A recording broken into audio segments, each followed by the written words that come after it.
Gemini, halo, selamat datang di bacaan kalian untuk bulan September ya. Ini adalah bacaan umum yang artinya menarik energi banyak Gemini. Jadi tidak akan mungkin cocok untuk semua Gemini ya. Tapi ambil saja yang misalnya bermanfaat dan tinggalkan yang tidak ya. Oke, Gemini, kartu pertamamu ada Grounded. Grounded ini mengingatkan kamu bahwa kamu harus realistis. Realistis akan apa? Misalnya kamu punya rencana, ya. Rencana, semua orang boleh bikin rencana, boleh punya mimpi juga, tapi coba buatlah yang paling realistis. Kenapa? Supaya kamu bisa satu, kamu merasa nyaman ya. Biasanya orang kalau menetapkan target yang terlalu tinggi atau rencana yang terlalu jauh atau terlalu besar gitu ya, akan muncul keraguan-raguan, akan muncul rasa tidak percaya diri, dan itu malah menjadi energi yang menghambat itu. That's why coba bikin planning yang paling simple ya, sesimpel mungkin. Bikin planning jangka pendek yang realistis. Mengapa harus realistis ya? Karena supaya mudah untuk diraih, supaya mudah untuk diwujudkan. Ini sama sekali bukan berarti kamu itu nggak boleh bermimpi besar ya, bukan begitu. Semua orang boleh bermimpi dan dare to dream ya, beranilah untuk bermimpi. Cuman tetap dalam implementasinya kita perlu membuat rencana itu menjadi lebih simpel dan membumi supaya kita lebih mudah untuk mencapainya. Jadi daripada langsung lompat tinggi ya, lebih baik ada stepping stone gitu, ada pijakan-pijakan kecil, lompat sedikit-sedikit, naik sedikit-sedikit, kita membangun jembatan untuk membangun mimpi yang lebih besar, tetapi dengan target yang kecil-kecil atau rencana yang jangka pendek yang segera bisa diwujudkan ya, begitu teman-teman. Nah, kartu ini juga memberitahu kamu tentang kesehatan ya. Perhatikan kesehatan kamu coba. Kesehatan ini bukan hanya tentang kesehatan fisik ya, tapi juga tentang kesehatan mental atau emosional. Apakah kamu sudah memperhatikan kebutuhan tubuhmu? Apakah kamu peduli dengan kesehatan mentalmu? Ya. Apakah tubuh kamu memberikan tanda-tanda tertentu atau sinyal-sinyal, misalnya kamu menjadi gelisah, overexcited ya, terlalu berenergi ya, atau malah sebaliknya, malah nggak punya energi, malah seperti capek terus. Nah, ini memberi tanda untuk kita lebih aware, lebih sadar dengan kondisi tubuh kita ya, yang dibutuhkan oleh tubuh dan apa yang misalnya yang tidak dibutuhkan tubuh, yang kita masukkan ke tubuh kita tetapi malah menyakiti tubuh kita. Jadi coba cek apakah itu pola makan, pola tidur, atau apakah itu tentang olahraga, atau ya apakah kamu terlalu sibuk ya, misalnya kamu terlalu sibuk sampai mengabaikan kesehatan ya, mengabaikan kebutuhan bahwa tubuh kamu itu perlu rileks, perlu ada waktu jeda, perlu ada waktu untuk healing atau penyembuhan, perlu untuk pemulihan. Nah, coba perhatikan tanda-tanda dari tubuh kalian. Sinyal apa yang dikirimkan oleh tubuh kalian? Self care ini juga bukan hanya menjaga kebersihan tubuh secara fisik, tapi juga secara mental, emosional, dan spiritual ya. Bagi kalian yang bisa melakukan penyembuhan secara energi, ini baik sekali ya, untuk maintain kesehatan energi ya. Karena tubuh kita itu bukan hanya tubuh fisik yang kelihatan ini, kita juga punya tubuh energi yang nggak kelihatan tapi bisa dirasakan sebenarnya. Nah, eh, orang bilang itu aura atau cakra ya. Silakan kalian cari video tentang cakra-cakra ya. Pengetahuan cakra ini penting. Mengapa? Sebenarnya kalau kita belajar tentang cakra, kita akan bisa belajar tentang bukan hanya tentang spiritual saja, tetapi kita belajar tentang melihat diri kita bukan sebagai tubuh fisik semata, tetapi sebagai uh, energi dan jiwa. Jadi sebenarnya kita itu bukan tubuh fisik, tetapi kita itu jiwa, jiwa yang mempunyai tubuh fisik. Jadi kalau kita bicara kesehatan, artinya bukan hanya kesehatan fisik saja, tetapi kita juga perlu memperhatikan kesehatan jiwa ya. Kesehatan jiwa ini bukan berarti hubungannya dengan sakit jiwa ya, bukan. Tetapi ya di zaman sekarang ini orang makin peduli sama kesehatan mental ya. Termasuk kesehatan mental itu nggak yang berat-berat, misalnya stres, anxiety atau kegelisahan, kecemasan ya, panic attack atau serangan panik kayak gitu ya. Jadi hal-hal seperti ini kan sebenarnya direspon oleh tubuh kita ya, merupakan respon tubuh kita ketika ada hal-hal yang mengancam kita ya, atau sebenarnya kalau kita stres ya, berarti tubuh kita itu sudah nggak mampu untuk menahan beban atau trigger atau rangsangan dari luar ya, sehingga dia akan memberikan tanda ke kita ya. Nah, apakah kita mau fight atau melawan, atau kita akan melarikan diri? Nah, itu semuanya pilihan kita. Cuman stres kalau terus menerus ditumpuk, energi stres ini kalau tidak dihilangkan dan terus menerus menumpuk di seluruh sistem kita ya, di tubuh, dia akan terekam di berbagai organ ya, yang bermanifestasi nanti sebagai penyakit fisik.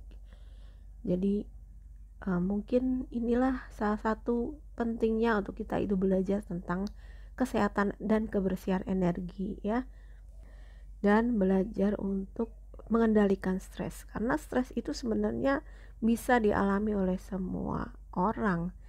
Karena itu penting sekali untuk kita punya pengetahuan dan pengalaman untuk bisa mengendalikan stres, karena stres yang ditumpuk terus menerus tidak ada penyembuhan atau tidak terselesaikan, nanti akan timbul depresi.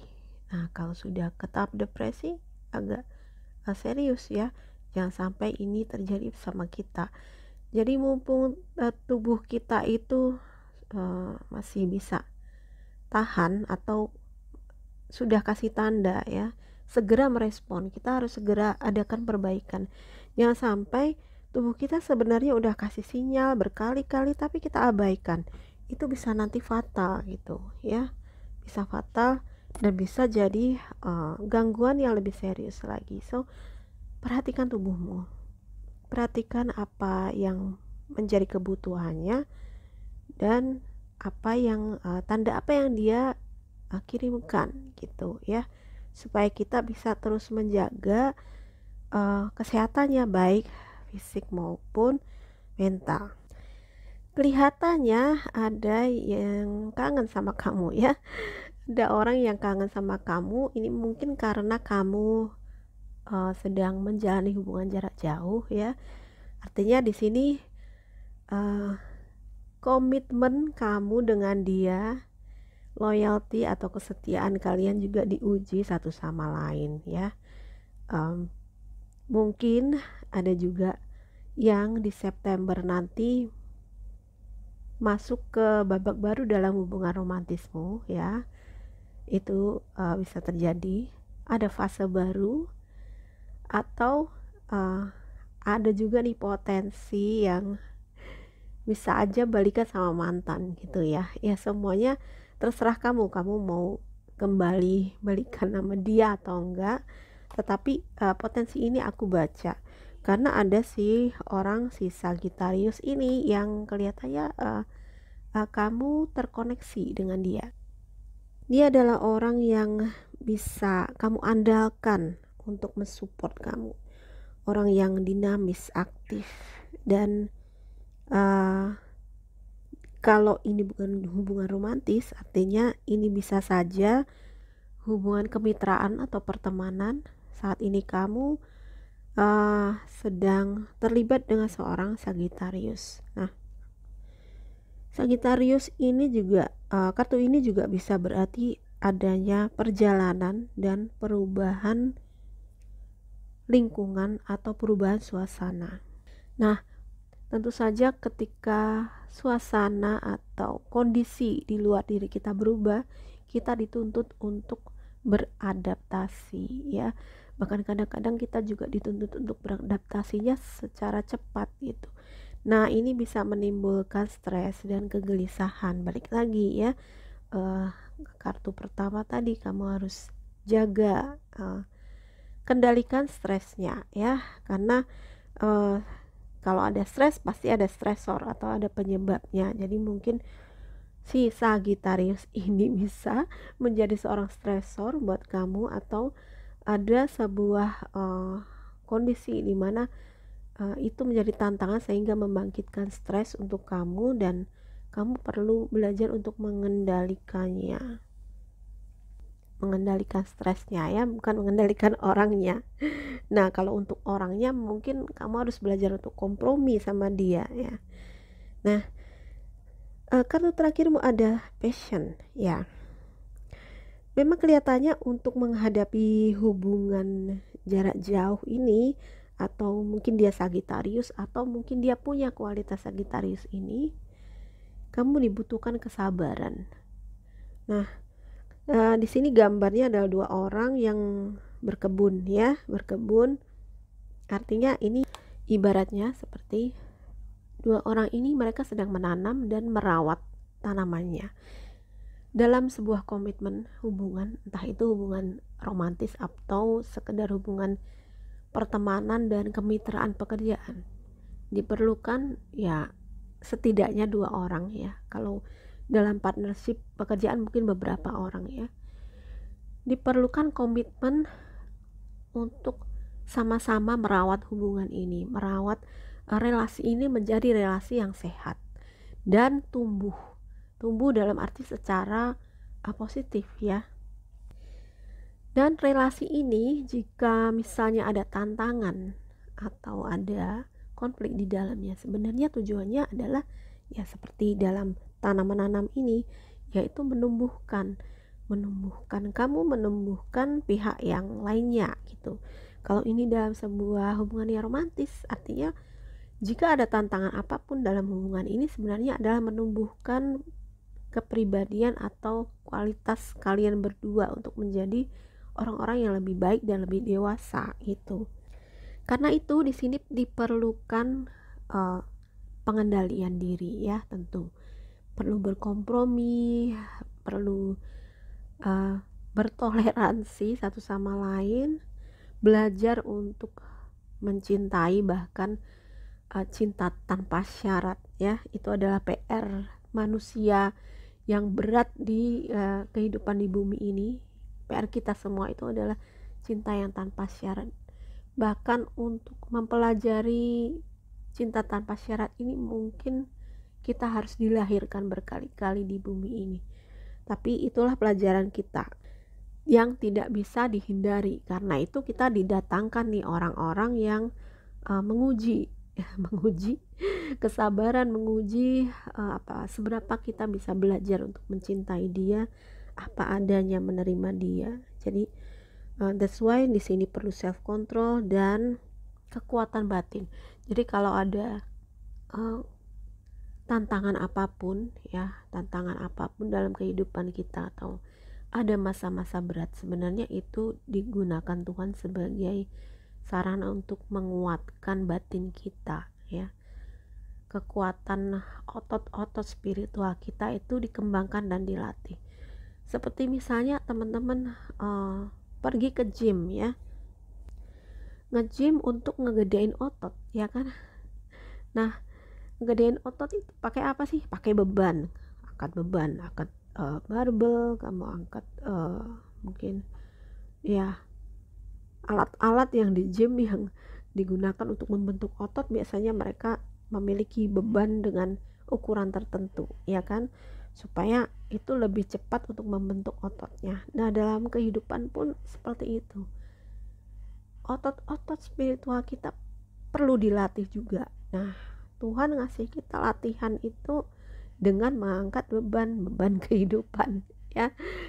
Jadi tantangan dalam kehidupan ini memang perlu untuk mendewasakan kita. Ya, Tuhan itu maha adil dan maha mengetahui apa yang paling baik untuk kita.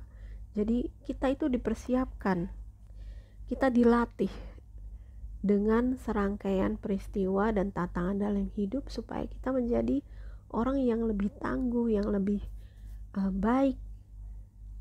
Dan ini juga sebenarnya kalau kita mau melihat secara spiritual ya, semua manusia itu harus berevolusi, semua jiwa itu harus berevolusi menjadi versi yang lebih agung lagi. Dan ini dilakukan dengan ketika jiwa itu mengatasi berbagai tantangan kehidupan. Oke, biar nggak terlalu dalam dan kamu terlalu pusing, sampai di sini aja bacaan untuk kamu Gemini. Semoga ini bermanfaat. Kalau kamu suka, please like, subscribe, dan share video ini ke semua sosial media kamu. Terima kasih sudah menonton. Bye bye.